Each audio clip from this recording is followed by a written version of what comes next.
So because of someone, I most likely will check out Gridman or quadruple S Gridman. And I watched the one who actually talked about the feud that was in Superhuman Samurai Cyber Squad, which technically I think the title is messed up. Sorry to be a jerk, but yeah, the title should have just been the feud between Deke and Saban. Not even Saban's entertainment, just Saban. It's like, yeah, this is going to get very, very heavy because, again, I'm just going to start freaking ripping stuff, and that's just how it goes, man. I just rip things and rip stuff that's like, so, anyways, I'm going to summarize what he just said. So, apparently, Superhuman Samurai Cyber Squad was actually dubbed and brought to America to show a middle finger to Jaime Sabans for what the frick he did when it came to it. I'm not making this shit up. I'm not making this up. The guy who was in charge of Deke for America in 1986 or 1990, I think 1986 or 1982. His name is Hayward. The person that's a jerk ass in freaking WandaVision's name is what? Hayward. I am not making this shit up.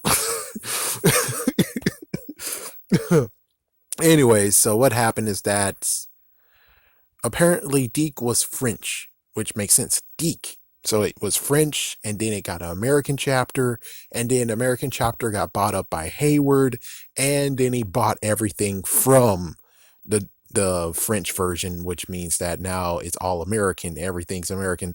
And well, sadly, when that buyout and stuff happened, he was strapped for cash. So Hayward actually sold a few of the licenses to Jaime Sabans, which in exchange actually gave it to the person who originally made Deke and made a new other thing.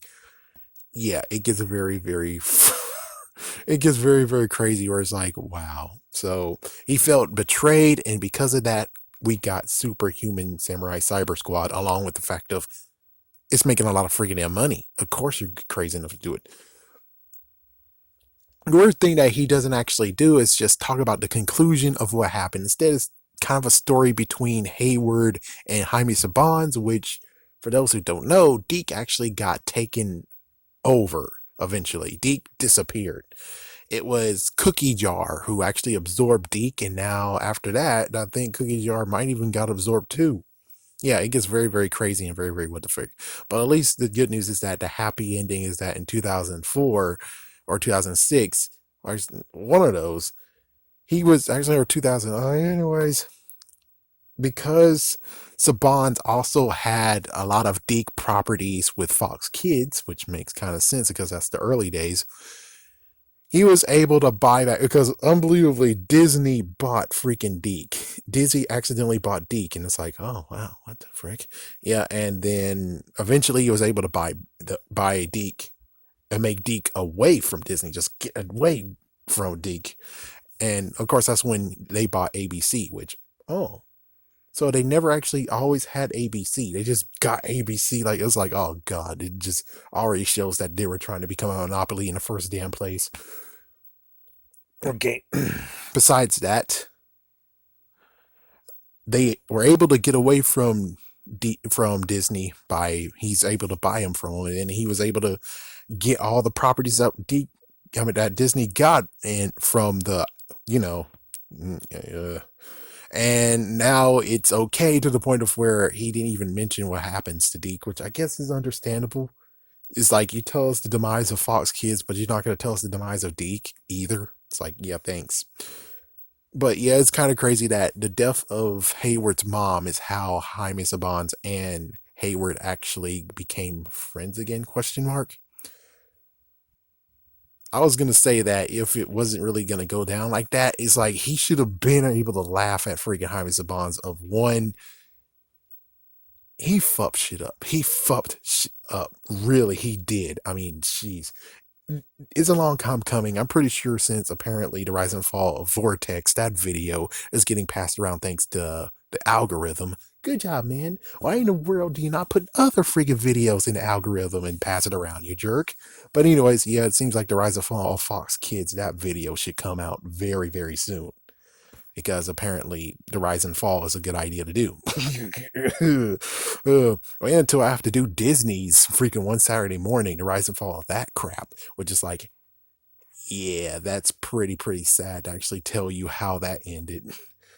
Maybe I'll make like a, yeah, I'll just do like a nice little round table thing, and then after that I'll do an in-depth version. So that's gonna be like the next one is.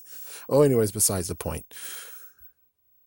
Oh boy. The thing is that Hayward should be laughing because he did there's a few things that Jaime Zabon failed at and he should be laughing at this shit. Number one is the fact of one, Fox Kids imploded because of Jaime Zabon's. It was his damn ass fault. Number two, he got Power Rangers. Actually, no, the Power Ranger falling crap shouldn't even be a part of it. It should be the fact of number two, shoot, which one should go first? I guess number two is the fact that Disney has the rights to it, and they were going to kill your franchise after all these years. And well, it was something that was very profitable, and yet it's getting destroyed. And ha ha ha, in your face, bastard. And then number three is the fact of he got Power Rangers back, but it wasn't doing as much as it used to, and it seems like lesser form than what it was, which it's kind of true. It's kind of a lesser form than what it was. Another reason to laugh. He tried to make Vortex and tried to actually do Fox Kids again. He was actually going to try to make amends for what the fuck he did in the 2000s. He fucked it up because the people who were actually responsible for freaking Vortex were the same ones who ran CW4 Kids, who are all cheapos. They're all freaking damn cheapos. And I guess technically he ran Fox Kids in the very beginning like a cheapo. So that does make sense. But the thing is that you pulled Power Rangers from it, and all you had was just Digimon and Yu-Gi-Oh! That's about it. That's the only two reasons why people tuned in. And in the very beginning, you had freaking Transformers Prime, you had Iron Man Armor Adventures. It's like, dude, you were doing pretty good. What the fuck happened? So it's like, there are so many reasons why he's able to laugh at his damn ass face. There's so many reasons. And it's kind of like, what would be extremely funny was if Deke actually still existed and Deke was responsible for freaking Kamen Rider Dragon Knight. Let's ride. If they were responsible for that shit, that's even worse. Where it's like, yeah, they just kicked your ass, man. They kicked your ass and they didn't even care about the toys. And it's like, yeah, that's the messed up bombshell set. They didn't care about the freaking damn toys. And for some dumbass reason, Bandai America got to have the do the toys. And the sucky part is they were cheap as frick. Because it was at the moment of where they were like, we're done doing this shit. We're done doing Power Ranger toys. Oh, we have to do Kamen Rider too? Well, fuck that shit. We're doing it cheap as fuck too. And it's like, and you wonder why the freaking toy line failed. Apparently, it was Playmates Toys that was responsible for Superhuman Samurai.